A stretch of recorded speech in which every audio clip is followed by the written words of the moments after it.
You've just joined us. Welcome to Tech Talk Live. This is the platform where we talk about everything DJ and producer tech related. And like we did with episode 1 with Richard Earnshaw, we are now full swing into episode 2, and we have two absolute Chicago legends joining us tonight. The one and only Mr. Steve Hurley, 4-time Grammy nominee, and of course, the man behind the man, DJ Skip. Gentlemen. What's up? Hey. All right. So we're broadcasting all over the world, of course, to everybody from my home country of South Africa to the UK, across Europe, United States, just about everywhere else you can think of. So if you haven't joined up yet, see the link on the top right corner of your screen that says the DJ Tech Talk group. Hop on there. We do everything from tech support to talking about gear, the latest, the oldest vintage stuff, whatever tickles your fancy. It's a great community, free advice, free troubleshooting. So if that's your cup of tea, then yeah, please check us out. But without further ado, our esteemed guests tonight are going to take time out to have a chat with us about their humble beginnings, where technology's taken them, across the years, how they got started with DJing, making music, and hopefully at the end of this, everybody learns something. So, guys, again, thank you. So, I think let's dive right into it and get the obvious question out of the way. What came first for you? Was it DJing or making music? For me, it was definitely DJing. For me, was I was kind of making music and didn't know it. I used to be the guy on the piano. You walk into somebody's house and they have a piano and I'm pecking away and people are like so annoyed because I don't really know how to play, but I'm trying to pick out songs on the piano and they're like, "Are you almost done?"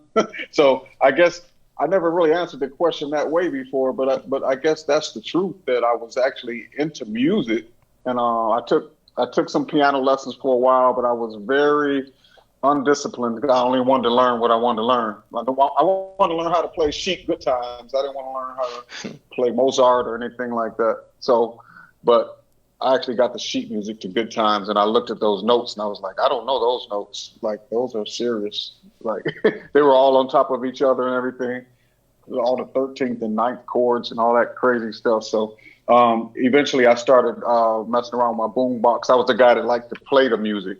First of all, I was making Paul's button tapes, and then I found out that I could actually learn to mix records together. And after tearing up my brother's stereo system, trying to hook up stuff, to create my own DJ setup, eventually I got a job at the grocery store and bought myself a DJ setup, which was pretty primitive. What was it? SLB1s, Techniques SLB1s with the rubber bands to turn the platter. Oh wow! All right, cool. And how about you, Skip? What was your first DJ setup like? What did it consist of? Well, you know what, and just to echo on what Steve says, kind of similar. However, it was the opposite. I didn't jump right in as a DJ. I started off as a producer. It almost got thrown into DJing by way of producing music. I think I was at a point where I was already close to 8 records in, to the point where I was putting all of this music out and in such a high volume, to the point it created such a demand for the artist or the brand that was being presented. And folks wanted to see the person behind the actual music. But it was the same thing. I started out on belt drives, and then moved from belt drives to direct drives. And then it just got to a point where it took on a fire of its own, a life of its own. And I started to combine the two, because the more music that I would put out, the more of a demand, would come about. And the next thing you know, the touring aspect of it took off, which created more music. So it's kind of weird. So I didn't go in it as a DJ and got popular, and then at that point decided I wanted to explore making music. I come from very traditional setup. I used to engineer the recording studio on 18th and Michigan in Chicago at a place called Smooth Sound Recording Studio under a guy named Jerry Jackson. And, that was cool because that was during the time of Patch Bay, working on Master Tracks Pro. And we were just patching things up and just making records, man. So it went from there. And as I grew from that part of it, and then the DJing came after. So it was crazy. All right, cool. So what was it that actually inspired you guys to, first off, start DJing, and then secondly, decide you want to make music? I know, Skip, for you, it was the other way around. But maybe, Steve, you can go first to tell us what actually made you want to be a DJ, and then later on, what made you decide, hey, I can actually make music as well? What was the driving force behind that? Yeah, that was man. Once I started hearing these guys mixing records on Disco DAI, people like Kenny Jason and Peter Wickie, they were like, this was like while I was still in high school, and I realized that I had never been to a party where people actually blended the music together. So when I heard what they were doing, I just automatically said, I want to learn to do that. And then I started practicing in my basement, built myself a turntable case and started getting in DJ battles. And I won DJ battles at the places where people were actually already mixing. It took me a couple of years to develop my craft. So by the time I was ready to be in some DJ battles, I had been practicing in the basement on my belt drive table. So when I got on the direct drives at the DJ battle, that was like a piece of cake. It was like, wow, I can actually pull the platter back and it's going to start up when I hit it. So that actually, I was able to get on at a place called Sawyer's, which was like the place where all the high school kids went for what we called house music, the culture of house music, which was, pretty much at that time more disco, and mostly disco and soul music, and music from New York, like what you would call garage music, stuff on like Prelude Records and Soul Soul and all that. So it was a combination of that, but then we wanted our own thing. So I started dabbling with drum machines and making my own tracks and started playing them at the parties. And that's pretty much how I got in there. I would say I went a couple of years just playing my own 4-track recordings that I did in my bedroom. And before I even got a record out, so in order to get the record out, I had to borrow some money from my dad. And that was Music is the Key, which was my first record. I borrowed money from my dad and was able to record the record and get it done properly with Keith Nunley, who was like a real singer, who was from a band. So he came from the band world and I came from the DJ world, and it all kind of came together. And I learned it on the fly. I mean, I wasn't expecting, I didn't know what to expect when I went to the studio. I just, went in there and just tried to see if I could learn on the fly how to put a record together, which I already had put it together at home, but then I ended up being able to professionally record it. So like my first engineer was Larry Stern, and I learned so much from him over the years. Like he became my engineer for a large part of my career, actually. And he was there for my first session as well. So that was pretty symbolic of our relationship that was to come. Yeah, I remember seeing Larry Stern's name on, I think, just about every single ID Records release. So was he the engineer on all the records that ID put out? For the most part, during the prime of ID, he was our engineer. But what's funny is I was developing E Smooth, Maurice. I was working with Jamie Principal. All these guys, M-Dot, they were all part of our camp. Everybody had their own studio. So we all would engineer ourselves to a certain point, and then we would have Larry come in and fix it, whatever we did. So I always joked with Larry about how many times he had to fix my board because I would make it sound the way I thought it should sound. And he'd be like, oh, it's so harsh. You got all that 2K on the hi-hat. What the heck is that? Like, but he would fix it. And then I would say, yeah, but now it sounds too commercial. And then I'd mess it up again, but it would be closer. And then he would fix it again.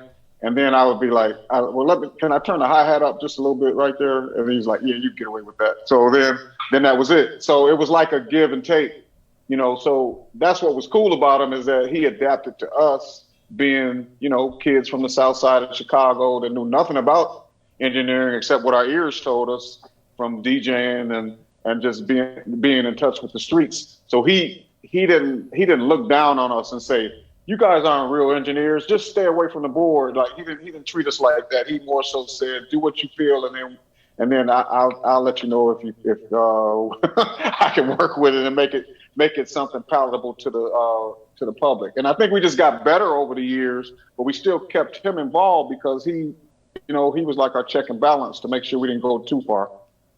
Yeah, cool. And then Skip, on your end, I mean, I know you're a pretty private dude and you don't normally, talk too much about yourself, well, publicly anyway. But I think tonight's the night that you've got to lift the veil a little bit and tell us a bit more about DJ Skip and just some of your background, man, who you've worked with. Because I know personally, but I mean, to the viewers at home and everywhere else in the world that's watching this tonight, tell us who DJ Skip is. Well, I mean, DJ Skip is a guy that's passionate about music and passionate about people, and I'll be honest with you, Shane, I've been fortunate enough to work with some fantastic industry professionals, some great artists. And, for me to just start rattling off names and naming people for that matter, it wouldn't do service to all of the people that I've ever worked with, including yourself, as well as Steve, I'm just a music enthusiast, man. Like I'm the guy that loves music, as a whole. Like it's embedded in me. It's part of who I am. It's part of my soul. So when I get a chance to connect with two guys like you guys, special, you and I, we didn't even know each other, but I think we connected by way of the brotherhood of music. And then look how far the connection came about. What was the chance, Shane? We were over there touring. You were a part of the tour there in Africa as well, and were jumped on quite a few of the dates. And to go there to the Fire and Ice and running everybody at the Fire and Ice, we couldn't have planned that. That was organic. And to catch up with Fresh and Euphonics and all of these guys and some guys I haven't seen in some time. You could tell the energy that was associated to it. It was very genuine and sincere. So who I am is just a student of the game. Every single day, man, I go the extra mile, and my goal is to try to learn. My goal is to try to grow. And, the things that I learn, I try to pass it on to the next generation or other music enthusiasts to put them in a position to win. That's why it's so great working with like-minded individuals and having a partner like Steve. Yeah, cool. Still far too bashful, I think. But yes, nice. I guess that's it. Bashful, that's funny. Oh yeah. So all right. So on to another technical question. So I mean, you guys obviously coming from a time where you've actually seen the transition of technology moving from analog over to digital. So, I mean, over the years, it was kind of a gradual transition, but it seems nowadays that overnight, technology just flipped 180. And most people have gone straight from analog to digital, kind of overnight. So my question is, what are your thoughts on the direction that technology is taken in the digital age? Wow. I'm super excited about it. I would say I've learned more in the last 2 years than I have in my whole career about just the technical end of what I've been doing and what others have been doing for me. Like I've moved over into the engineering side slightly and learned some things that I used to have done for me. I've learned, why those things work that you do in the studio, why these different devices, create the type of headroom or whatever it is that that you're looking for in your tracks to make them, sound the way you want them to sound. Because I'm a fan of Quincy Jones, so I always had that in my mind that I wanted my music to have a certain level of quality as opposed to just throwing it together. When I was in my bedroom doing my original 4 tracks, that was, I was limited to that, but now I can do, like Skip said, I get up every morning and I watch YouTubes even while I'm brushing my teeth or whatever. I'm enriching my mind with things that can make me better, not only as a producer, but just any kind of technology, whether it's marketing or, stuff on the legal side, stuff on the presentation side of the graphics, like just anything that, video, streaming, all those different things that you need as an artist to get yourself out there, which is embracing every type of technology, not just music technology. So we'll never run out of things to learn, in other words. So that's why I get excited every morning when I wake up. Yeah, I'm grateful for another day. Grateful for a new president, grateful for everything, So I'll be able to say that tomorrow. But as far as the technology though, it's just great. Like, I mean, it's created a situation where people that could not afford to go into a studio and spend hundreds of dollars per hour, where they can, take their time and put something together at home. And, I hope that most of the people that are new to the game, that they'll embrace the technology and respect it in a way where they're really like trying to make something that's good, as opposed to the quantity thing that has happened lately, where people are just racing to get as many records done as possible so they have more shots. I think it makes it difficult for the DJs when you have to sift through so much stuff that's just kind of okay. It might have one good element, but you didn't take the time to finish it. So I'm kind of more of a finisher. So it might make me take a little bit longer than the next person, but I look at it as being a reflection of me and who I am and my legacy.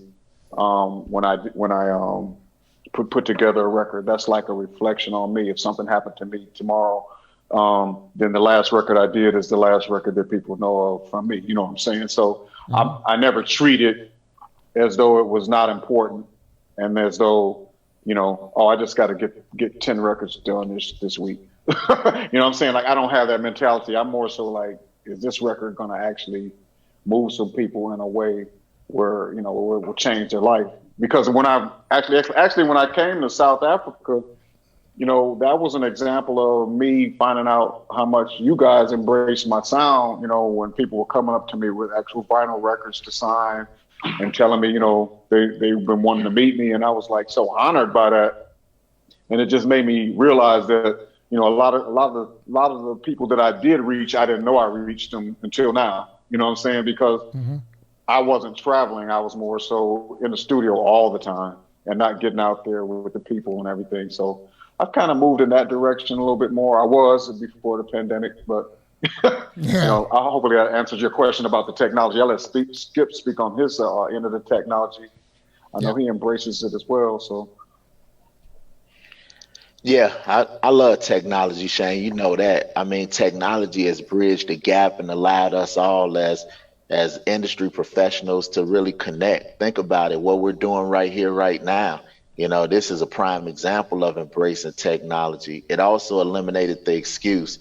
Now there's no excuse for hard work. There's no excuse for growth and learning new things, because to echo on what Steve said, resources are there. They're available. You can jump right in. I think it is something to be said about the traditional way of how music was made. Fortunate enough, I learned it from the beginning and got to this point, so you can really see the difference. I think it's something when you just jump right into one of these dolls and really don't crack in. If like I had a conversation or mentioned in the earlier intro, to go from Master Tracks Pro to Pro Tools, that's crazy. And now Steve and I using, Studio One and Ableton and stuff like that. And then and shout out to Joey too. I guess Steve, you can even echo on Joey. He's such a phenomenal guy. so giving of himself. And I mean, he's that engineer guy. I think Yeah, he's the yeah, resource for. he's like my mentor. I mean, he's like my teacher, so to speak, right now. Like I'm learning so much, but it's not just on my own. I mean, I actually have him that I can call when I'm in the middle of a session and I'm stuck on something. And I could ask him how do I get this side chain to work right, or how do I do this parallel compression right, like different things that engineers do. And with me stepping into that world, I'm humble enough to know that I don't know everything, and I'm not going to just try. I'm going to try as much as I can, but if I have a soundboard or somebody that can actually help me to get through a problem, then I grow from it. And it's funny, he actually gets excited about if I asked him to do something for me rather than him making a pie for me, he'll show me how to make the pie. You know what I'm saying? So that's what I like, is that even if I try to nudge him that way, like, hey, you think you can help me do that? Yeah, I can show you how to do it. Yeah, I can show you what you need to do. Like he's challenging me, to make myself better, which is what you need. Skip does the same thing with me. I mean, we challenge each other, and Skip and I argue every day, and it's all in love. We always have something to say. We always have an opinion that might be on the opposite side of the other person, but it's always out of respect that we listen to the other person and take it in. And we might not immediately agree with what they say, but we might come back a few hours later or the next day and be like, man, you know what? I thought about that, and you're right. Let's go in that direction. Like that happens with both of us. So that's what's cool about it. That is what's cool. And it takes away, we don't have egos. We want to get to the finish line. We want to see the whole vision through. So when we have these conversations or these heated debates or points of opinion, we realize that it's coming from the right place. You know what I mean? It's not to one up the next person or, to try to make a power move and say, I'm just gonna, vote that in type of a deal. It's because he cares that much and I care that much, and when you have two people that care that much internally and externally, it's beautiful. And then the whole technological part of it, which I think is just amazing and brilliant, is that look now, you can pretty much do a virtual session these days, and have a band more so play, instruments in different locations and get those files sent over, and then start putting it together as if you guys were all sitting in a studio together, jamming out, and be able to collaborate and get things done without actually physically being in the studio, rather it be from a transfer of a MIDI file or a WAV file or whatever it is, just to get that completed project. I mean, look at us, Shane, with a lot of the work that you've done for us. I mean, we weren't physically sitting in South Africa getting music done, or you physically in Chicago, but technology allowed us an opportunity to collaborate, make some fantastic music, to help influence the world and the consumer and the fan base. So I embrace it 100%. The old way was cool. I guess it's the same concept of the records in the record case. Now we got MP3s on a jump drive. I don't miss carrying those things all over the place, but it was kind of cool when we did. I remember sending records by way of cargo because you didn't want to get somewhere and you had the DJ and didn't have the actual record that you wanted, because you decided, I'm just going to take this one case, or it's easier to take these two cases. So next thing you know, you're shipping all kind of stuff. We did a show with Grandmaster Flash one time. Respect the Grandmaster Flash, and the amount of stuff he shipped in to the show was crazy. But that's because he wanted all of his music available in case the vibe shifted and he needed to go in a different direction. So again, like I said, I'm just a student of it all, and to be able to embrace the new wave of it, but also understand the old facet of how music was created and made, and actually touch that stuff. You know what I mean? To deal with a patch bay. That's all virtual now. You know, the patch bay and the racks and everything is on a computer. You go crazy trying to wire up a studio. That's almost a thing of the past. You know, wiring a studio from top to bottom. I used to hate, you know, moving stuff from one place to another, or a cord going out, and you pretty much got to replace everything because you're troubleshooting for half the day just to find out where the fault is. So it's come a long way, and I'm excited about it. Nice one. So on the DJ tech side, what has been you guys, let's call it innovation, but I think it's more of an emphasis on what was already there. Like, I mean, you can't really reinvent the wheel with the turntable. But in the past, let's say 10 or 12 years, what do you think has been kind of a game changer for you guys in the world of DJing, whether it be, you know, Kit from Pioneer or M Audio or Denon or, you know, whatever it is? I think that when the CDJs first came out, and they gave you the ability to loop something, even though the loop wasn't that great, you could hit the in point, you could hit the out point. That totally changed the game and took us into a new era where we could play the sections that we wanted to play whenever we wanted to play them. So that is the premise on which house music was born, because we loved the vamps of most records, which would be like 5 minutes in on a 7-minute record. And before we started creating our own music, we were taking disco songs and looping them and playing the best parts and making the re-edits of, I mean, that's where I Can't Turn Around came from, Isaac Hayes. The remake that I did it stemmed from the popularity of the I Can't Turn Around original version that everybody was doing edits of. So I made my own version of that. So to be able to play any record and to say it's a record that sucks, but the end is great. How many records do you have in your collection that you bought two copies of it so that you could just backtrack and play that part of the record? I mean, that's what hip hop was born on too, is playing the best part of the record. So house and hip hop kind of parallel in that respect, because we both were DJs at heart. The hip hop DJ and the house DJ, we were all DJs at heart, and we wanted to play the best part of the music for the people.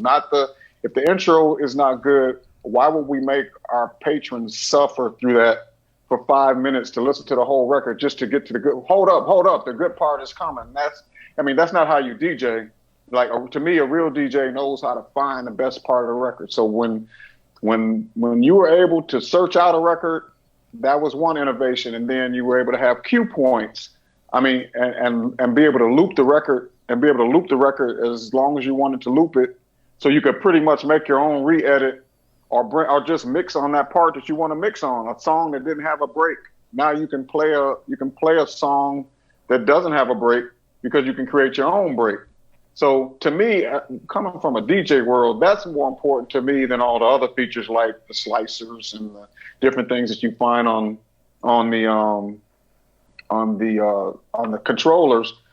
I'm still a DJ at heart, so I think being able to loop and being able to find whatever parts you want and save them, I think that's more important than any other features that you could find, because that's still true to DJing. That's the equivalent of when we used to take our reel-to-reels to the party, a big old reel-to-reel, I'm serious, a reel-to-reel of a re-edit that we did, and we would play it. But one reason we were doing that is because we couldn't loop it on the turntables the way we wanted to. Like, we can't take something that's 4 beats and just keep repeating it. Like, I mean, you'll be worn out if you. I mean, I've done it in a DJ battle. Yeah, that's how I got on, by doing those different things. But in a party situation, you're trying to entertain the people and play them something that's going to make them feel something. So, you know, that's what made us do house music in the first place, for real. Like, we just wanted to give people that ultimate experience that you were getting from the re-edits, but as a record that was created from scratch. So we started to learn how to make grooves that we wanted to make. First, we started out doing covers, that's why I did I Can't Turn Around was one of my first, but my first record was Music is the Key, which was an original record. So then as I started learning that I could actually create stuff, then my musical side started coming in, and I had to start learning my craft in that. So it's been a learning experience my whole career. And, as far as the technology and summarization, I would say just the fact that we could access whatever we want to access and play whatever we want to play from the record opens up a whole world of being a DJ. Like the syncing, I'm not interested in syncing a record. Like, that's not what I'm trying to do. I'm a DJ, I like the art of blending, but I do want to play the part that I want to play. You know what I mean? Yeah. I'm sure, Shane, you have some records that you just really love this one particular part, but you hate the record and you wish you could just play that, which is why disco dubs started coming out and everything, which Skip was always good at that back in the day. And even now, what you were doing with Paul Johnson and those guys, right, Skip? Weren't you guys kind of like taking the best parts of records and turning them into something brand new? Well, yeah, that was part of it, and I think it just allowed the genre to grow and kind of spark into a whole nother different direction. And like everything Steve said, I agree with. He and I spoke about it, extensively, in depth, about that whole process, because a lot of people think just because you're sponsored by a company and they provide you with the technology in order to be equipped with what's going on right now and today's time, that you're utilizing all of those features. And that's not often. Steve, like he mentioned about the sync, he's not a sync type of guy, because it's just not his thing. He comes from the old school. I mean, you got to remember, when you get the opportunity to play on vinyl, that's a different vibe, and it's something to be said about it. We come from a point, and Steve even further back when he made mention about the reel-to-reels, but then when we didn't have that technology, during the times of us touring, especially even myself, it was just turntables, like I referenced about Cargo and all the records around the place.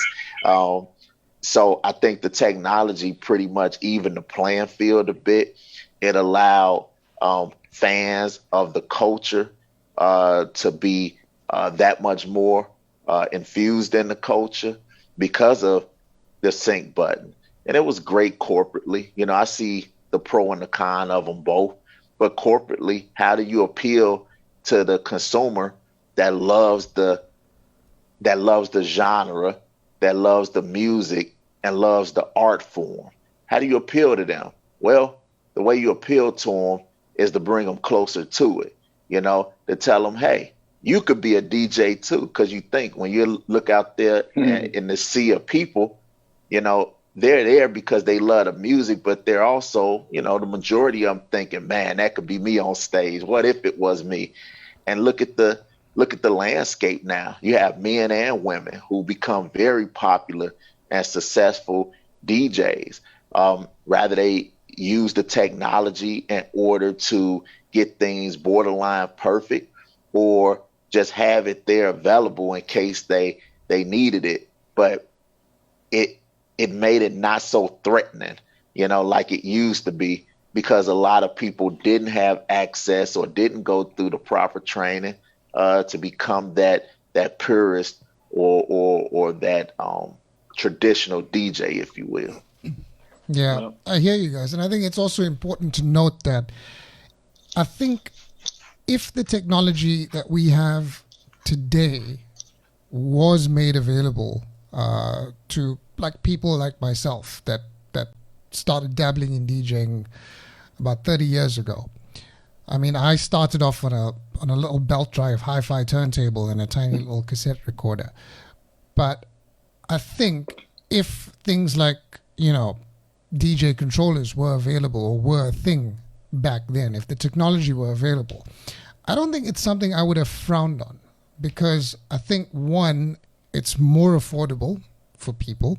Mm-hmm. And I've heard some fantastic DJs, young guys, that probably never laid their hands on a set of SL 1200s in their life, but put them behind that controller and they can properly rock it out.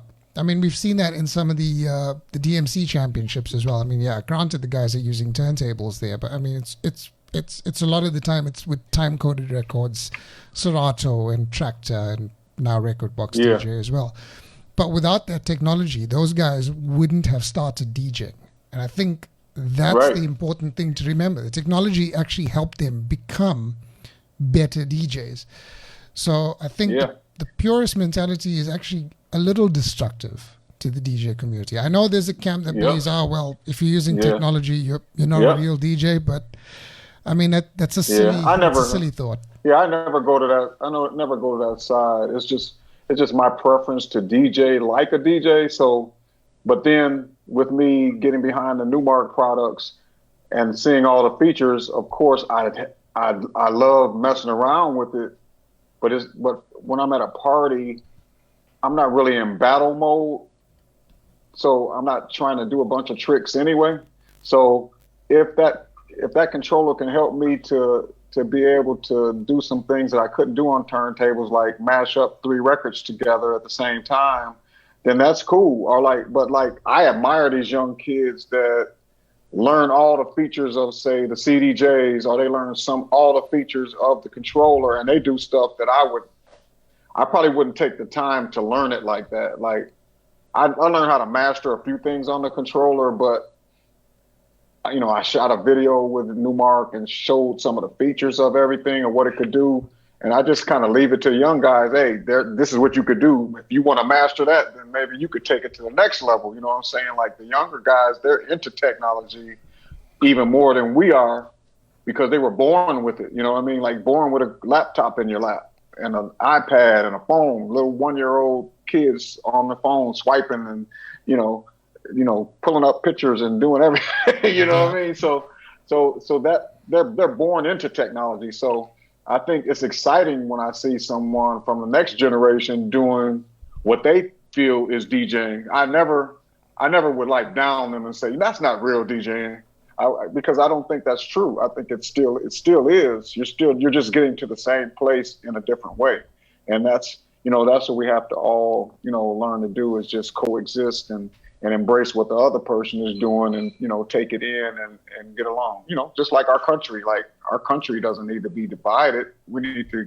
work together. So, that's why everybody in America is so passionate about, the democracy and making sure people that want to vote are able to vote the way they able to vote and their vote counts, because we want to all work together as a collective. So, we don't want to have, divisiveness in that way, nor do we want to have it in our industry. So we definitely don't want to have it in our music community, So I always steer clear of those kind of negative discussions when people try to say, "Oh, you're just on a computer. You're not a real DJ." No, I don't. I never say that. However they want to do it. I have friends that use like their computer totally to DJ, but I still respect them as DJs. They still do a heck of a set, and they do it their way. Maybe their music selection is great because they're able to get to the records faster, and they end up doing something that somebody who's just kind of like doing the traditional DJing might not be able to keep the crowd going as well, because stuff has to, like if they're DJing for a younger crowd, they want stuff to change every 30 seconds. Yeah. You know what I mean? Like a younger crowd, and records don't last as long. Like our records, we're used to them, records that you bought 30 years ago, you still can play now usually, but nowadays it's not really the same. Like new music that comes out, the crowd may be into these top 10 records this week, and next week it may be a whole different top 10, so you have to be able to change with the times and embrace what's happening now as well. That's true. And just to echo on that, Steve, and then we can go into the next thing there, Shane. First person I've ever seen play on CDs was a guy named Jason Dunn. Jason Dunn and Noel Sanger. These guys were really ahead of the curve, and they had it figured out. And it was crazy because Jason really embraced that whole transition of technology, and we were all going places and being booked, and he would show up with his CDs, the whole case of CDs, and we would almost laugh and we'll give him grief. You can't do that on the turntable. And this was before you can spin the platter back and do everything. He was finding ways to develop this technology on the fly as he, went through his tour. And I thought that was incredibly innovative. At that point in time, I didn't understand what was getting ready to happen. And these guys were visionaries and they just saw the future. So respect to Jason Dunn and Noel Sanger. Anytime I get the opportunity to speak on these type of subjects, I like to get those guys their just due, because they were definitely on the cutting edge of really seeing the future, more so than a lot of us did, because we were running around and we just felt this is how it works. This is, the setup is the setup. And he would come in with his own setup. This was before the units were developed, when you more so had controllers. They just had, standalone CD players that gave them the opportunity to put a CD in and play it, almost the equivalent of like the pitch deck, but for CDs. It was incredible to see that firsthand and to be a part of that experience. It was crazy. Big ups to those guys. Good dudes. Yep, Respect. sure. I think to end off the point on this as well, and it's something that I made mention during our last live stream as well, with regards to the same question, is that the only people that this conversation actually matters to are DJs. The audience doesn't really care.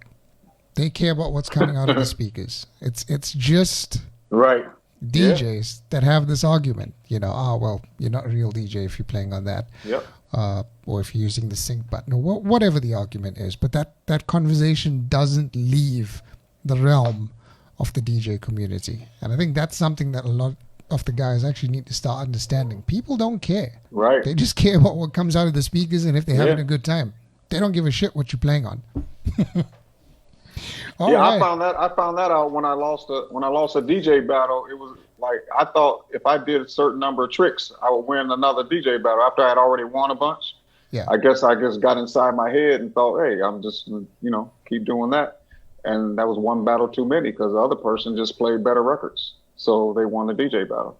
So, you know what I'm saying? So it was a crowd response thing. So if you're not putting together a Mr. Potato Head and turning him around backwards while you change the record and doing all kinds of stuff like that, you're not going to win the crowd on tricks. But if you play the right records and the crowd is going crazy over the records, you can win that DJ battle. So then it made me I was glad actually later that I lost that battle, because it made me a better DJ. It made me start focusing again on what made me start DJing, which was, making people move to the music and making them feel what I feel. So yeah, that's all I wanted to say. I don't want to, you can go on to your next thing. I just wanted to squeeze that in.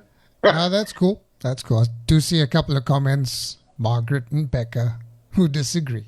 That's cool. You're obviously the above average prosumer, so that's fine. All right, so back into studio talk. So what's your favorite piece of hardware in your studio? For me, it's my Apollo. I was gonna say the same thing, because it gives me Universal Audio Apollo, twin quad, gives me the power to record great vocals and to use outboard gear that would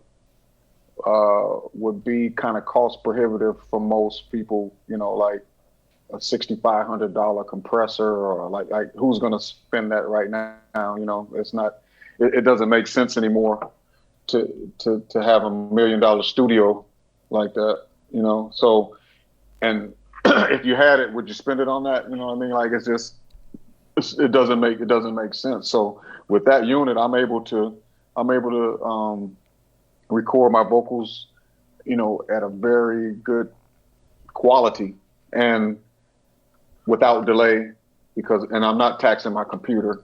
And then the same thing with on the mix down, I'm able to use some of those Universal Audio plugins. And this isn't a commercial for Universal Audio. I'm not sponsored by them or anything, but I just think it's a great ecosystem, and we've kind of embraced that as our front end and back end.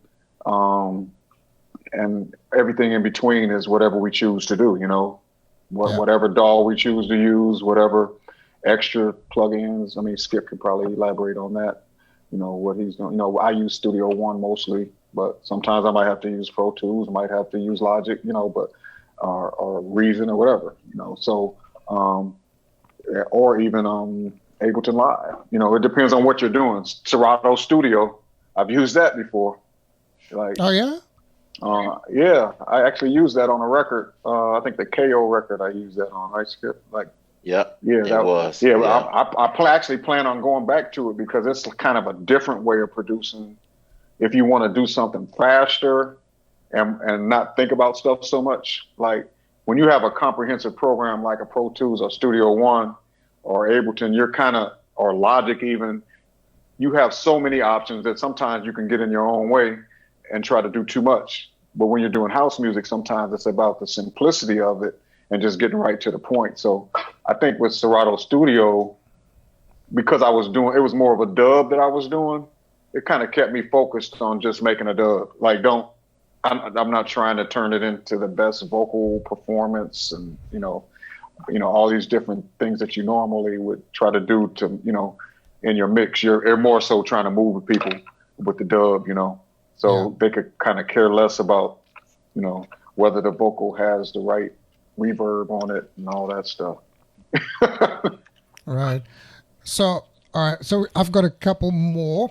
And then guys that are on the chat will be opening up to you. So probably in a couple of minutes, you can start posting your questions on the chat, and then we'll get the guys to answer.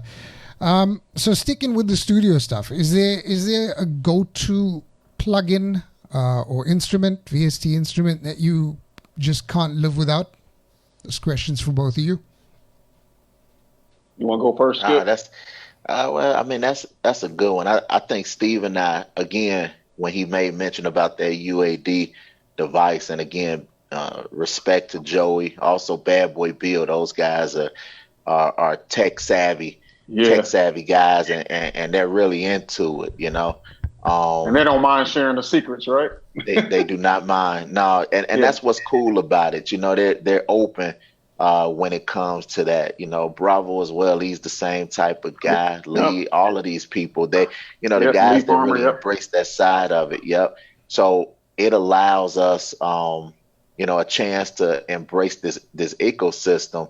And I think it's not necessarily a go-to. I think our go-tos are like the Manleys and the stuff like that that's inside of the UAD, because it gets our chain, like that vocal chain is it seems like it's key these days, and it can make a low-end mic sound fantastic, just depending on how you put it all together.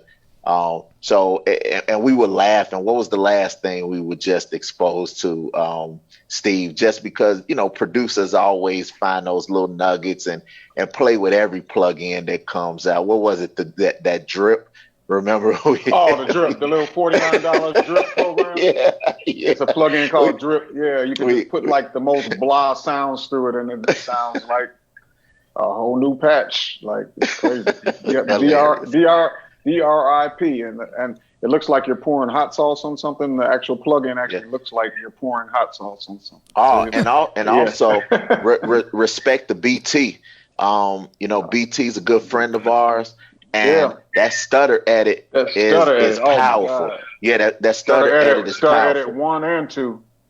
Yep.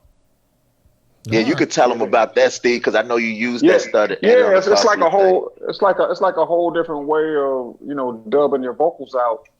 Back in the day, I just had an S1000. I was triggering stuff by hand and quantizing it and just kept working with it till I got it. But in stutter edit, you can he has presets in there where you can just hit the MIDI notes and it'll do one preset, hit C1, it'll do one preset, C#1, it'll be another preset, like different. And you can just experiment with stuff and I think that actually complements the production style of the younger generation that has come along, is that they're used to using the technology to come up with their idea.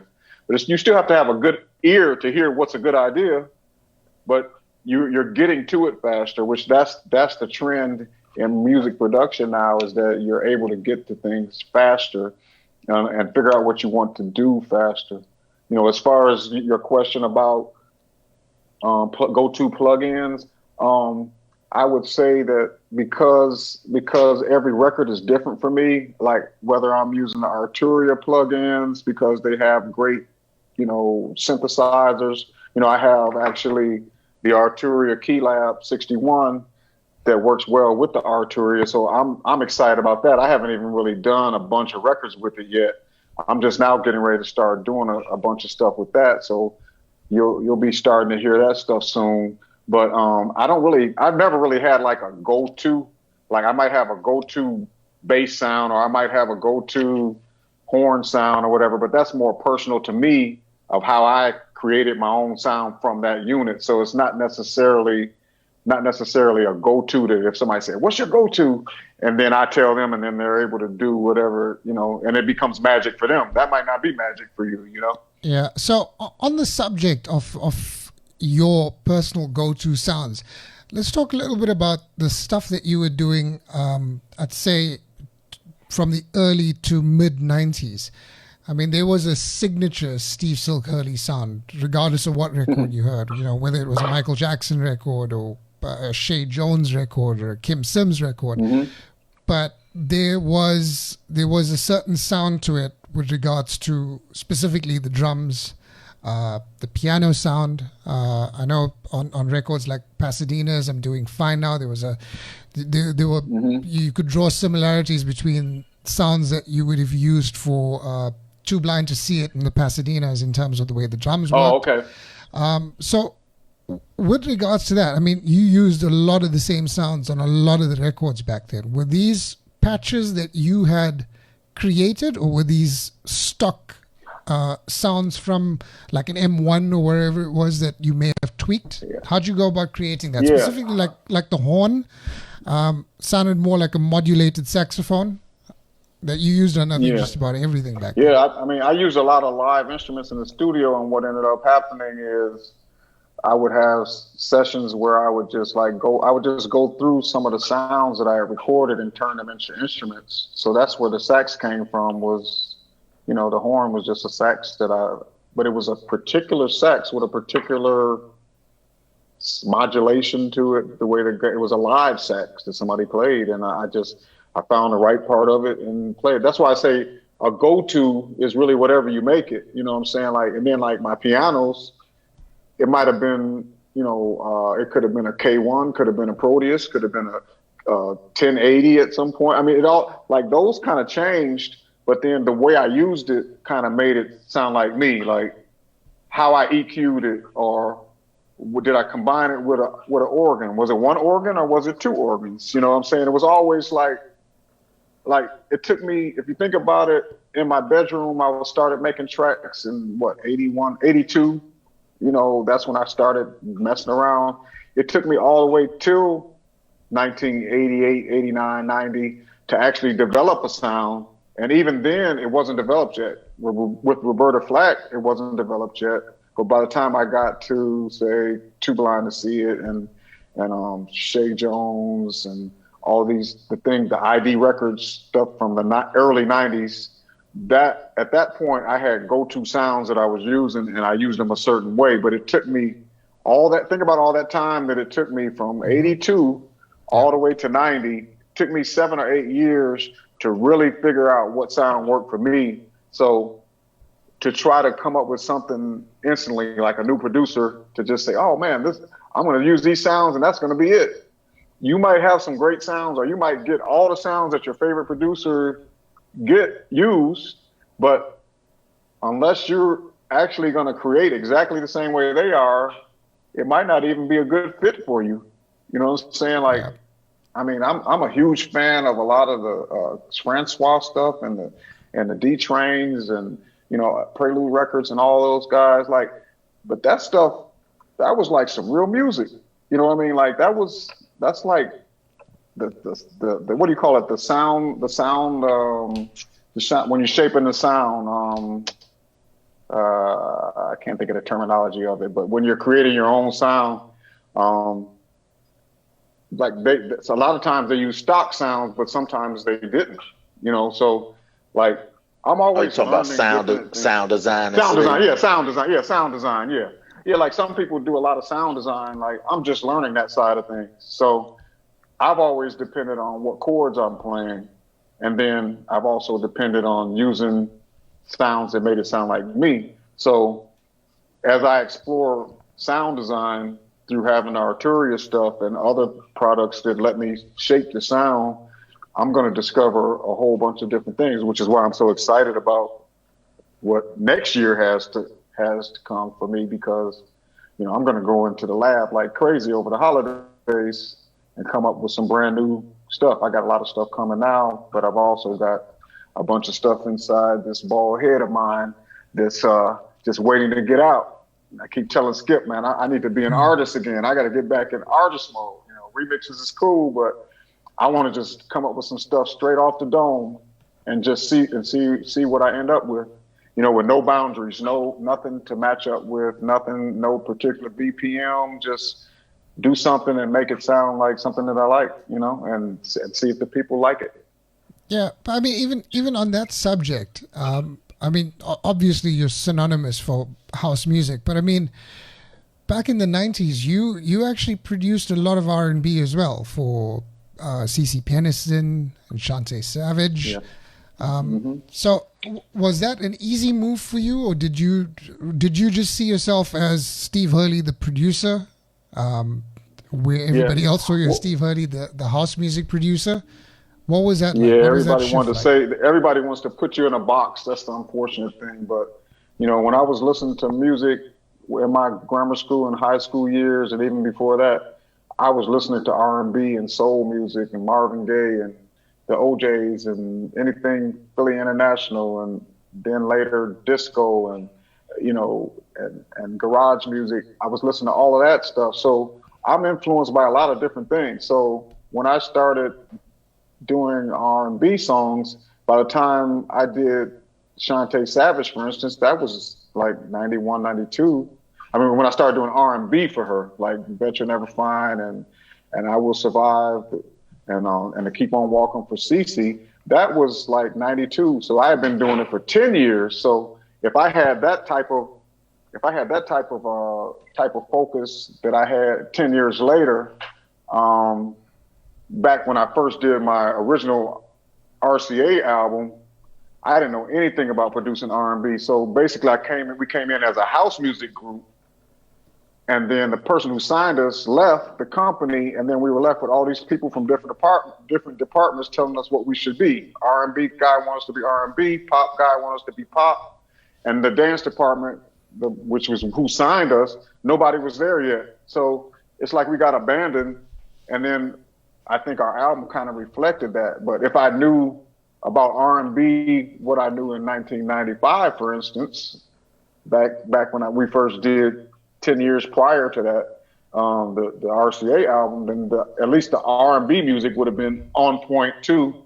And then if the lady stayed there as the dance A&R, Wendy Goldstein, if she was still there, then she would have made sure that we stayed raw and stay with what got her interested in the first place.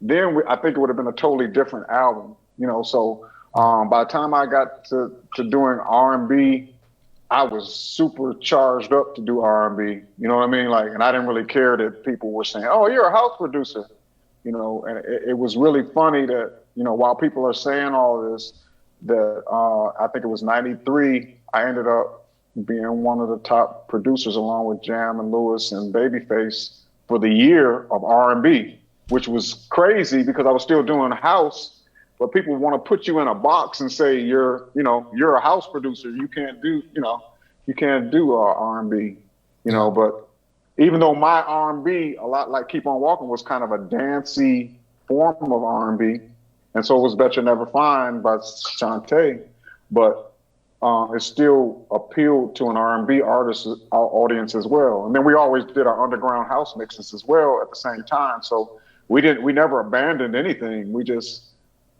expanded. Like we didn't abandon it. We expanded. So that's what I really realize now. People will get in your head though, like when you're going through stuff, because they don't want to see you go to the next level. They want you to stay where you are and be in their nice, neat little box that they put you in. But you can't be like that. You have to always be willing to learn, but you have to be humble in order to do that. So if you're full of yourself, you'll never be able to grow. So that's why I just, my upbringing wouldn't let me be that way anyway. My parents always kept me in line when I was a youngster. Wise words. So Skip, on your end, I mean, I know you've, and it's not something you talk about as usual. You don't talk about much of what you do, but I'm going to let a few things spill. So, I mean, when we were speaking, one of the conversations that we had was you worked over at Solar Records with the great Dick Griffey. So tell the good folks at home how that actually came about, and then how you actually fit in to house music, and then that relationship with Solar, which are more or less kind of polar opposites, but you walked both parts basically. Well, you know what? Just to set the record straight, I didn't work at Solar. I was very good friends with the chairman, the late great Mr. Dick Griffey.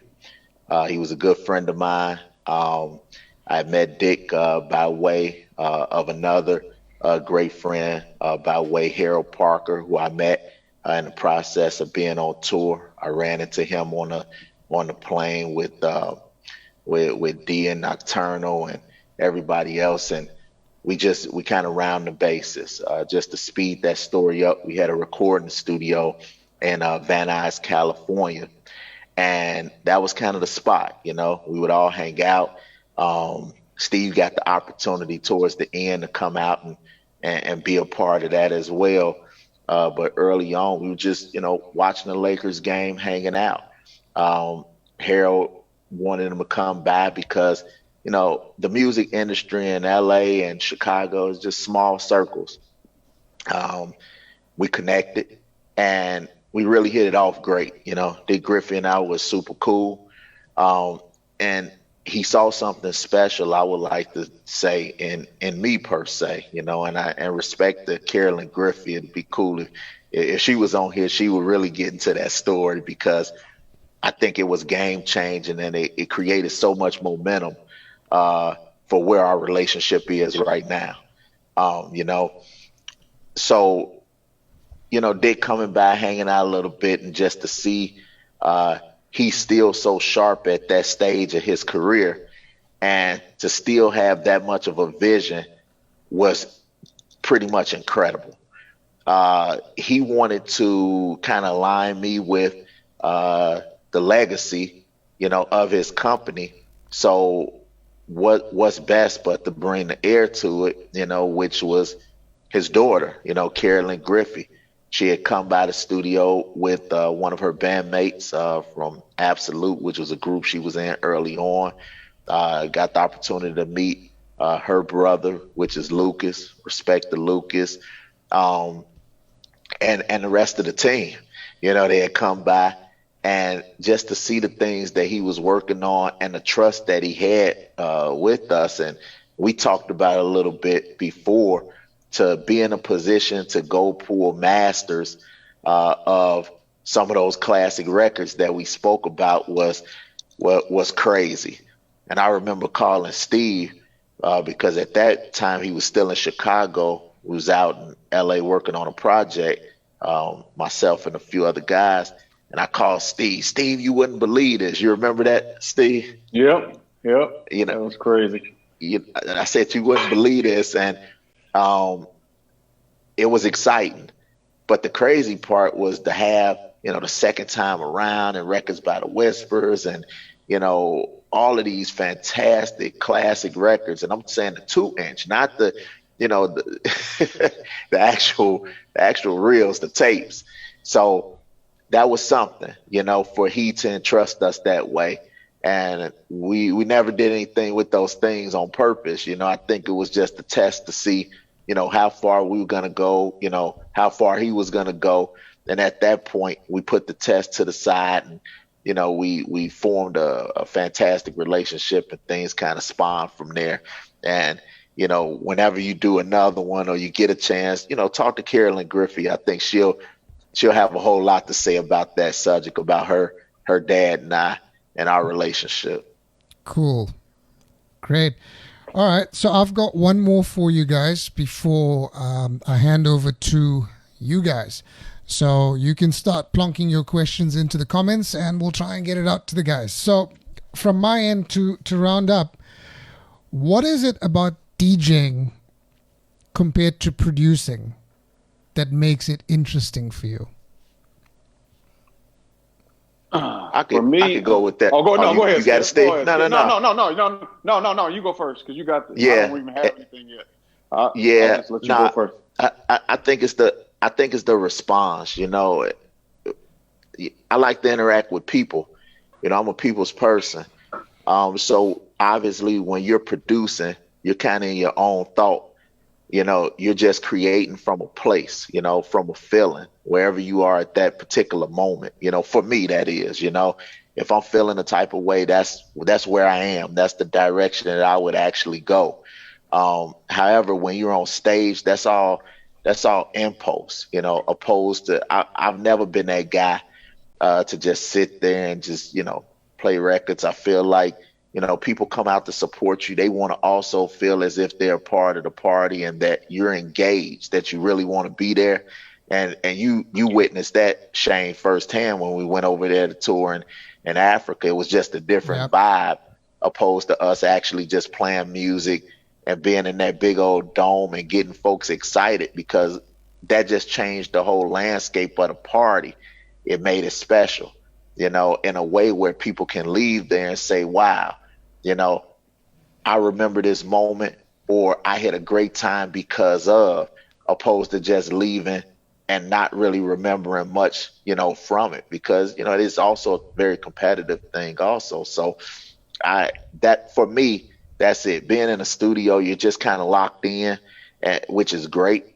But when you're out there on stage is nothing like it, because now you get a chance to touch the people.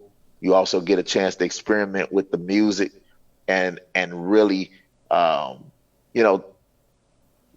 engage with an audience. And that's the difference. You're creating music to get to the audience, but once that music gets out there and becomes something that people have gravitated towards, now you want to get in the field and test it out and see, if it's as is, the same hype of the people that's charting it or supporting it. Because like you say, that's the DJ community. But how does the consumer feel about it? When you play this record, do they respond the same way? And that's the special part. So it's two loves. You get that magic and that feeling and that drive when you're in the studio and you're going crazy and you're like, wow, I think I'm on to something. And then when the lights come on and you were there, Shane, thousands of people at this place, and now it's showtime. And there was never we didn't rehearse that. Think about it. When we went and we did those shows, that was never rehearsed. I didn't see you say, hey, Skip, I'm going to back. I got to put in, an hour and a half and figure out what I'm going to do. It was just, all right, when they mic it up and when the curtains, open, it's time to play ball. Let's do it. And that's what makes it special. And I also, Shane, think that's what made that tour incredible with all of us, because we were feeding off each other's energy. And I think the crowd appreciated that, and so did the promoters. I think they loved it because of the way we went about presenting house music to the locals. Yep. Agreed, man. Steve, you want to weigh in on that?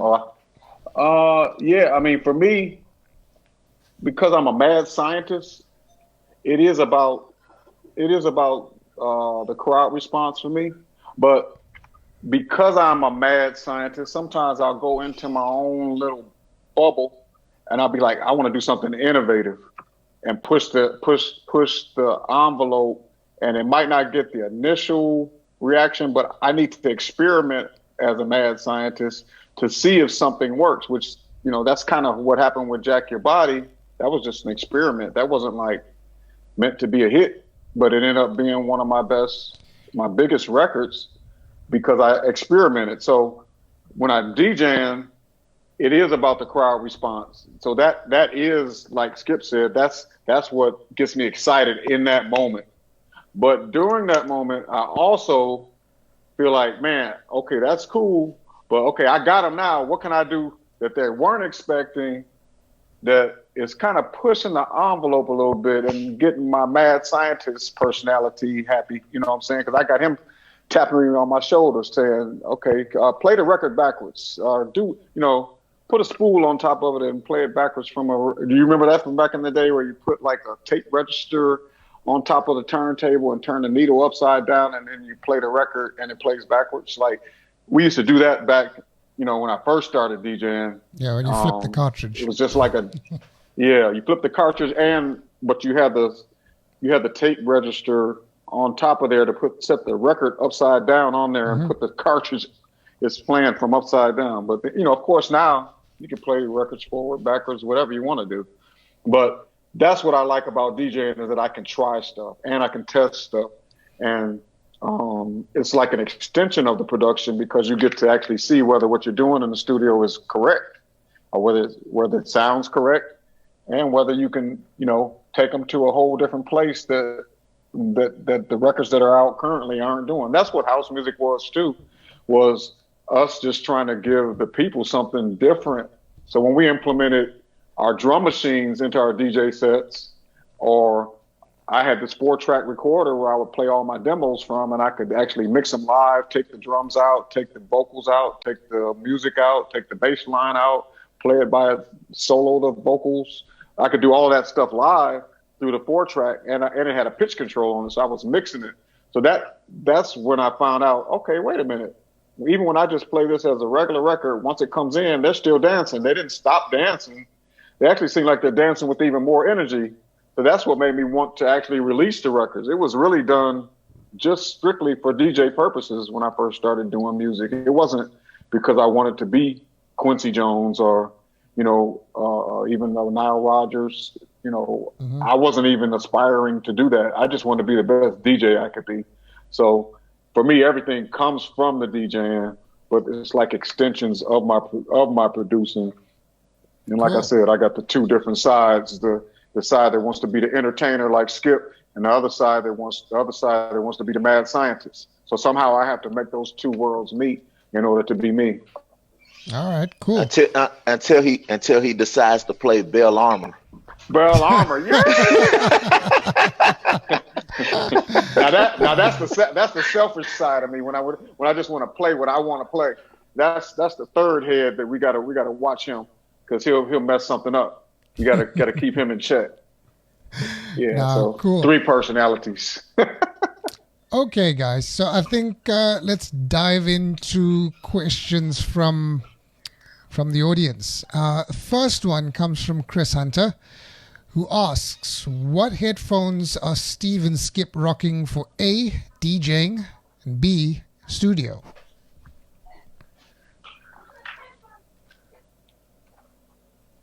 Yeah, there you go. Same thing. The 7506s. Yeah, 7506s is what I've used for years for DJing because I like the output of them and the clarity. And I was using them in the studio, but now I use different programs to make the headphones more true. Like SonarWorks is a good program, and actually these other Stephen Slate, the VSX Stephen Slate, that lets you go into other studios and stuff and see what stuff sounds like in a studio or on a boombox while you're mixing. Just to kind of, like, if you just listen to the headphones, you would be like, these headphones suck. But it's not for your enjoyment. It's for you to perfect the sound of your record. Yeah. Just like speakers are important. Like SonarWorks has a microphone where you can analyze your speakers and you can make them flat based on the analysis that they do of your room with the microphone that comes with the software. I don't know if you're familiar with that, the Sonar works, but that can make your speakers actually be more true to what you're listening to. So sometimes it's a slight investment into something that's not so sexy as, some headphones that sound great. You know what I'm saying? Like when I got those 7506s, I was like, man, these sound great. Like I would listen to music on these. But sometimes, when you're DJing, that's cool. But if you're in a studio, you don't necessarily want something that's boosted at 2K and reduced at 50 hertz. Because they made a curve that made it sound good to you. So then if you're mixing using that curve, then it's not going to be accurate. Now I want to thank Joey, especially Joey Fernandez, for even hipping me up to how to, since I have to use headphones a lot of times, how to not fall into that trap of thinking your stuff sounds good because your headphones make it sound good. People mixing with beats and saying, man, my stuff is banging. And all they did was they didn't do anything to the record. They just grabbed the loop, and grabbed something else and threw a vocal on top of it. And like, oh, it's ready to go. Let me put this out. And then they just put it out, because it sounds great on the beats.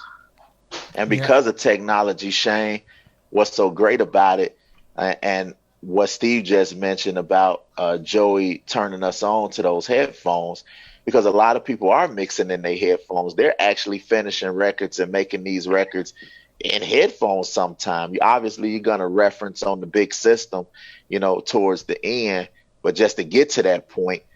So I think, like he mentioned, to be able to do the boom box and everything else, that's incredible, to have all of those presets to go through. You go ahead, Steve. Yeah, I was just going to say, there's no one thing that you should use. You just have to make sure that you're hearing the record right, because it depends on your budget, depends on, if you can afford to get some really good speakers and your room is treated, you don't need any of those tools really. You know what I'm saying? So if you're using headphones, you might want to consider at least getting maybe the Sonar works, because then you can tune your headphones to be more flat. So I would say that's kind of a good thing to mess with. And, like I said, that's courtesy of Joey Fernandez helping me out to be a little bit more realistic about, because like he would tell me, oh man, your record sounds extremely bright on 2K, but it's extremely dull. It sounds extremely dark, but it's because I'm thinking that I'm getting certain frequencies, but I'm really not getting them because I'm getting them from the headphones. Yeah. So if you're getting those frequencies from the headphones and you think you already have it, then of course you're not going to put them in. So then you're just kind of you're thinking that it sounds good, perfect, but it's flat, or it's too much bass because the bass is pulled out of it and you put it back in. Yeah. So, and then on top of that, you have to train your ear to be able to hear for mixing as opposed to just for listening enjoyment. Mm-hmm. Because it needs to sound good on everything, Yeah. All right, cool. So, Chris, hopefully that answers your question. We'll move on to the next one coming from Elvis. And Elvis asks a question for Steve. What synth or sound module was used on the Silky Soul remixes in the 90s for artists like Kim Sims, Clubland, etc., especially the piano sounds? I think we did touch on this a little bit, but if you want to put it in context here, that'll be great. Yeah, I mean, I pretty much used whatever was the hot piano sound, whether it was the, like the Proteus or the M1 or the, I don't remember in particular what I used there. I think no matter what piano sound I use, I always played them a certain way, and I played certain types of chords, and I played, the way I played it with my left hand and my right hand was what made it sound like me. You know what I mean? So the thing is, and also, like I said, the EQ of it, the way I EQ'd it, whether it was, less bass in it, more bass in it, depends on what the bass sound is doing too, So, there were a lot of hot bass sounds and everything too, your Yamahas and your, what was that, the Casio bass that Inner City was using. It was like, a lot of people that were producing back then were using a lot of the same bass sounds. And the same pianos, but it just still sounded different on different people because of the way they placed them in the mix too. So that's what you like if you're trying to go for a particular sound, you could use a song as a reference and kind of listen to the placement instead of just the sound. Like, man, does it sound like it has all the bass in it, or does it sound like they thinned it out? Or does this piano is it panned up the middle? Is the bass notes to the left and the chords to the right? Or is it everything? Or does it sound like a straight up patch? It's kind of like a homework kind of thing. Like if you're going for a particular sound, like MK and I might use the same piano, but I might have been treating it totally different from the way MK did. You know what I mean? Like, yeah, he might make he might EQ his a different way, but it could be the exact same sound. I mean, but he's using it a totally different way. You know what I'm saying? So it's just a matter of developing your sound for the way you play to become, because that's how you come up with something new and fresh and hot, is that you're using, you take bits and pieces from what other people have done and you just kind of, combine it with what you do. And at some point you'll find something that fits. Yeah. So it's not any one, like I said, it's not any one particular sound for that. Cool. Next question comes from Margaret. This is for you and Skip. Do you guys attend classes, demos, conferences with younger DJs to learn and educate yourselves in this ever-changing world of technology? That's a good question. You take that one first, Skip, and then I'll chime in. Actually, we do. We've been to probably all of the conferences, from the Amsterdam Dance Event to Meet 'em to the Winter Music Conference to you name it, and we definitely mentor these young folks because they're looking for information. They want to know not necessarily the history. They want to know how to make good on their investment. These conferences aren't cheap, so they're going looking for resources. They don't want to know about what we've done or how we did it. Right. They want to know how they can do it and how they can create opportunity for themselves, and what steps do they need to take in order to put, music out and be relevant in today's marketplace. And I think a lot of times these young folks, they go to these events and they don't necessarily leave with the information they're looking for, because it becomes a grandstand per se. And I can just date back to when I was going. When you invest X amount of dollars in registration, X amount of dollars in accommodation, X amount of dollars in transportation, all of those things with tation at the end, or Asian, it costs money. And now, if you don't at least break even on that investment, that was a bad deal.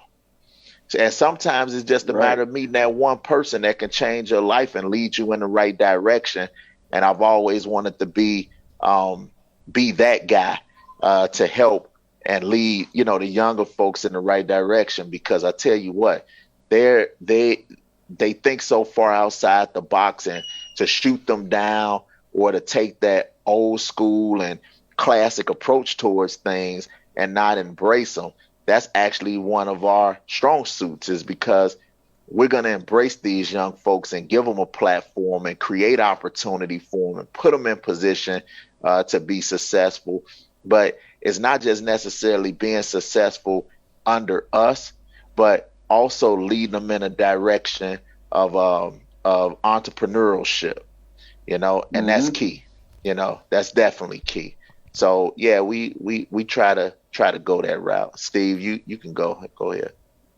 You pretty much covered it. Was she asking, do we mentor people, or? I think it's more. Do you guys also learn from the younger guys also? Every day. For sure. It's the collaboration. Yeah, the collaboration with the young people. Like, we don't tell them how to do stuff. We have them show us how they're doing it, and we might give some input and say, "Yeah, man, that's cool. You're editing it that way." Yeah, we might, just to crack a joke, say, "Man, I used to take pieces of tape and put them on the wall, and that would be my breakdown will be right here on this wall, and then my intro will be right here on this wall, and I would actually paste them.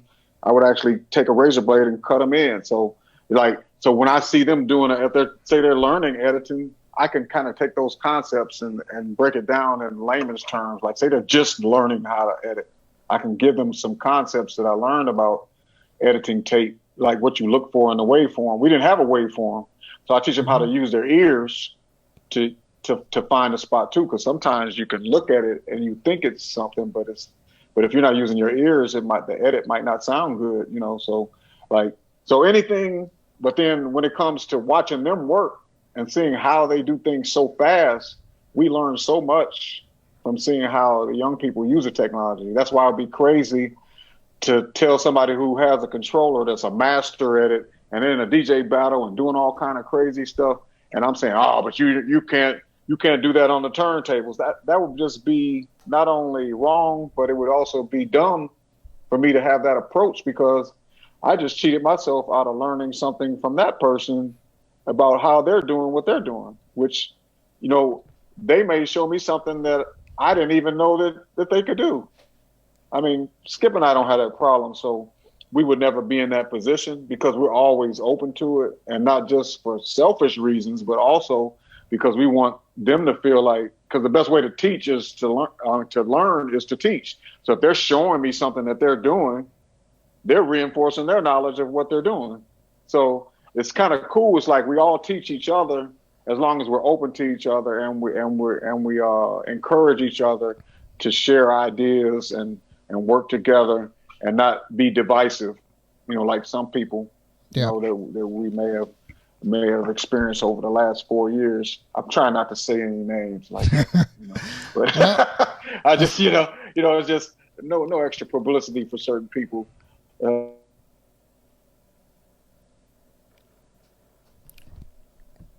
think Steve may have cut out there for a second. Yeah, I think Steve's a bit frozen. I think that divisiveness sometimes needs to be. Oh, there we go. He's back. Okay, he's back. Yeah. Go ahead. Yeah, no, you did I disappear? You froze for a minute. Yeah, that's all. But no, good. that's good though. Yeah, everything Steve said, I think is it. Yeah. Well, we've had another ID Records legend join the chat, Mr. E Smooth. Hey E, how you doing? What? E Smooth. Yeah. So and E's actually got a question for you. So this will be a good one. What equipment? No, I'm gonna say this once you do the question for Steve, but no, E Smooth, his mind is incredible. You know, I say this too publicly. He's not just a great producer, but he's also a brilliant individual. And for a lot of people that have never gotten the opportunity to really sit down, pick his brain, or have a conversation with him, you know, because he doesn't see things like everyone else. You know, he'll give you honest feedback, his real opinion of how he feel about certain things. And that's very rare. You know, he's not that guy that just want to fit into something in particular. He's going to be very conscious, you know, about what he's saying and say, hey, this is my opinion. You know, love it or hate it, is genuine and sincere. And that's very rare. So respect the E Smooth. Go ahead, Shane. No, that's cool. Well, E, if you're listening still, we got to get you on one of these as well. So expect an inbox from me. So on to E's question. He wants to know, what does Hurley miss? What equipment do you miss pre-1990? What equipment do I miss? Mm-hmm. Like I wish I was still using it now, kind of almost like I have an attachment to it. Did I miss? Is that what you're asking? Yeah. So what piece of gear would you miss that was from before 1990? Something that you may have stopped using or wish you still had around? I definitely miss my S1000, my S3200, and my S1000 playback, because I needed all three of those to fit all the samples I was running. So I miss doing things with the samplers, but I don't miss some of the time that it took to do that, because it was like a process to it too. Like, because E Smooth, Maurice, and I, when we were doing those remixes and productions on ID, we were using the S1000s as our tape machine pretty much. Like we would sample the vocals and put all the vocals in the S1000s, and then we had sounds. Our drums were in another S1000, and then we had more sounds in another S1000. So we would have like multiple S1000s running the whole session. Then you have your keyboards that were just running live. So everything was running off of MIDI and running live pretty much and going into the board at that point. So just the control of that was cool. So we learned how to use those S1000s like the back of our hands. So he probably would agree with me that that's one of the things that he misses too, even though you can do a lot of the same things with the new, samplers that are inside the DAWs and everything.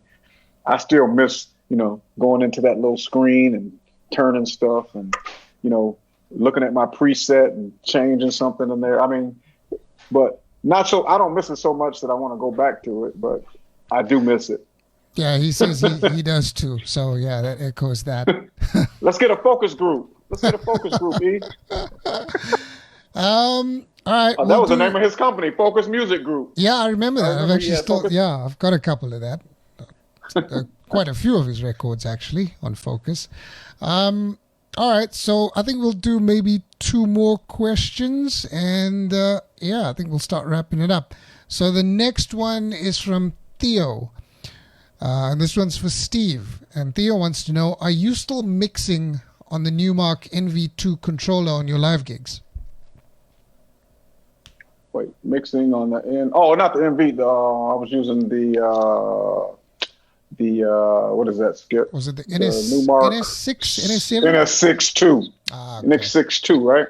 Is that correct, Skip? NS62? It is, yeah. Yeah, I'm pretty sure. Yeah. I still use that. I still use that for the most part. I don't. What's funny is I'm not necessarily dependent on it being that particular thing, because I love the layout of it. But more so just for the familiarity of knowing where everything is at. I just pretty much, when I DJ, I want to be as much of a DJ the way I remember back in the day being a DJ as possible. But then I still want to express myself as the mad scientist too at the same time. So that's why I like using controllers, because I can, if I do want to do something that's outside the realm of regular turntable DJing, I can playing whatever. It's essential that I'm able to have cue points and looping, any kind of looping that I want to have, and changing the loop size and all that stuff. So I mean, when the Newmarks first came out, a lot of that stuff they innovated, but since then a lot of controllers have kind of become on the same page. And even the CDJs have gone to that level now too, where you can do it on there as well. But I still do love my Newmark. It's a quick way to get the power that I need to have, into my DJ set without having to hook up a bunch of stuff if I had to. I mean, I can't. Go ahead, Skip. No, I was just gonna say, in respect to Charles Dixon for always keeping us in the loop of the cutting edge of technology and putting us in a position to step in the door before a lot of other folks, just to kind of test drive some of the equipment. So I just want to echo on that, Steve. I want you to go ahead and finish about that, but I definitely don't want you to forget or leave Charles Dixon out of the fold. All of those guys that help support that drive. Yeah, they've definitely, Charles and the crew, they definitely looked out for us on that whole side of things. And, we're always looking forward to the next thing they have coming that, will fit into the way we play records. So the records, so to speak,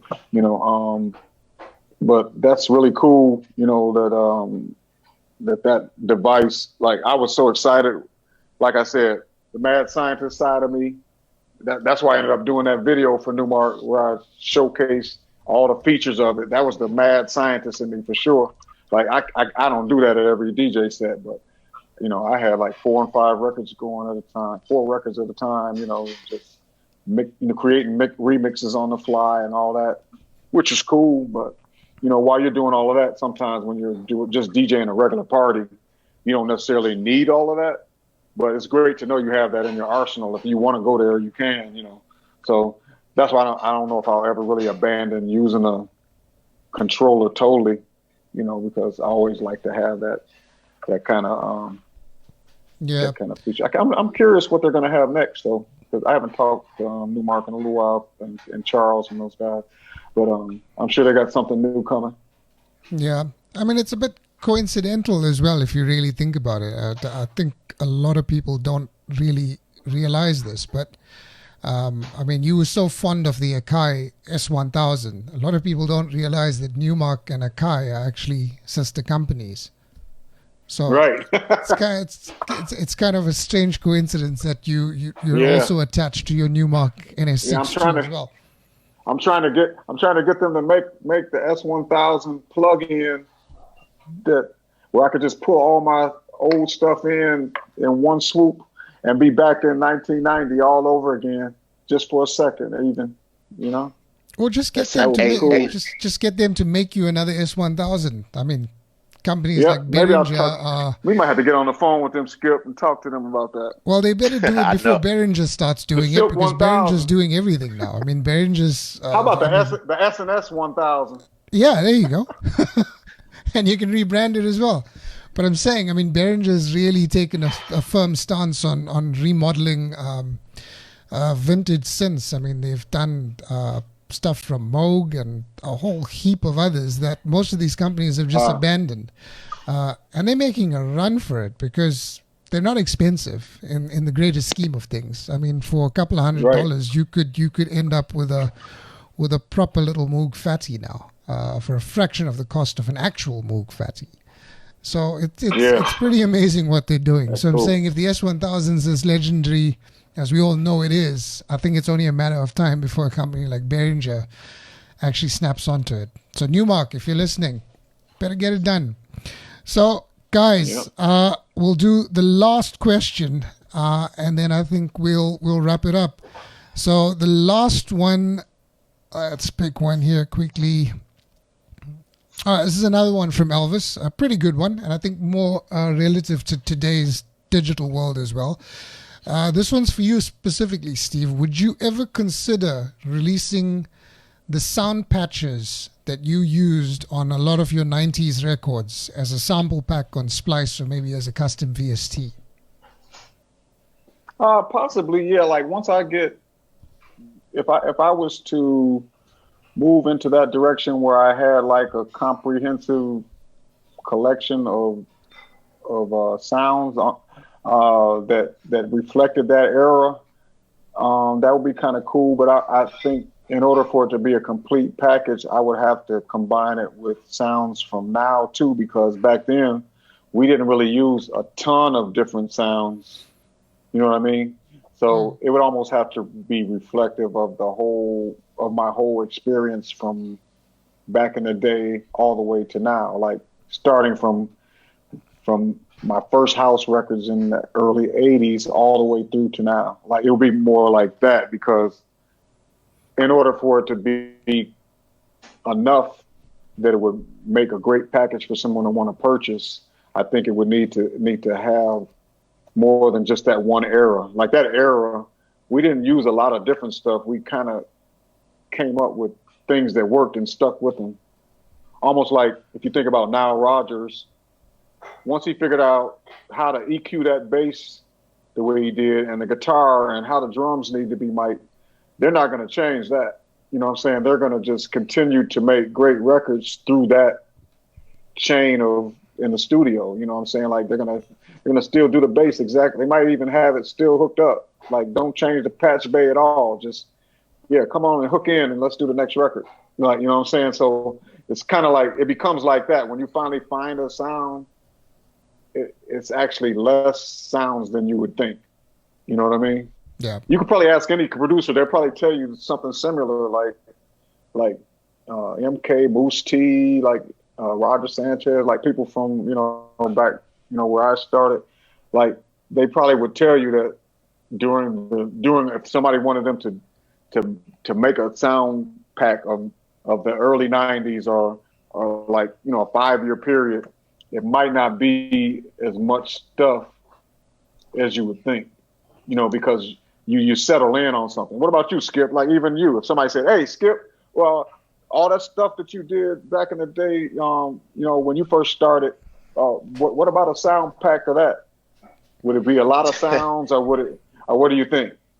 Well, we were making sounds on the fly. The majority of us, between Dion, Sluggo, Paul, Funk, Jam and Gerald, all those type of guys. Like we were making records. I mean, we were just making sounds on the fly. A lot of those sounds, you'd be amazed. We would take a sound, we would pitch it up, pitch it down, and because we didn't want to use the stock sounds, we didn't want those same sounds that was in the machines, and when everyone was using MPCs, and in that MPC day, you can do it was endless, what you could do. But the key was to try to create something that didn't necessarily, it still fit the vibe, but you wanted to have something completely different than the next person, opposed to just being a cookie cutter and sounding the same. So yeah, You're right. We would add a kick, a low kick, a heavy kick. Remember, Shane, we talked about that when we were in South Africa. Remember about how to put the sounds together, and that's what was so cool, is that we you have to create your own kit, and then whatever works for you. Some people it just depends. Some people turn the tom to a kick. I've heard them do it, and you'd be amazed. Vulture City, Slug did a 16 note on it and just played the 16 note out, and that turned into something special and became almost a trend, and people started to emulate that in order to do it as well. But that started, like whenever something becomes popular, everybody catches on, and then they just start doing it until someone decides to be innovative and creative enough to do something else. So yeah, I didn't use stock sounds like that. I guess some people do, or they did, but I tried not to stay away from it as much as possible, just to have an edge, I guess. Cool. Guys, thank you so much for taking the time out of your busy lives. I know you guys are always up and at 'em and doing something. So thank you very, very much for hanging out with us today. And hopefully people have learned something, gotten to know you guys a bit better as well. I really, really appreciate you guys doing this for us and for the group, and everybody else that latched onto the chat as well. It's been absolutely great having you on, and hope we can do this again sometime down the line. Yeah, we appreciate you. We appreciate you, Shane, and we'll be talking real soon about that remix you just did for us. We'll be letting the cat out the bag soon. I'm chopping at the bits to. I mean, it's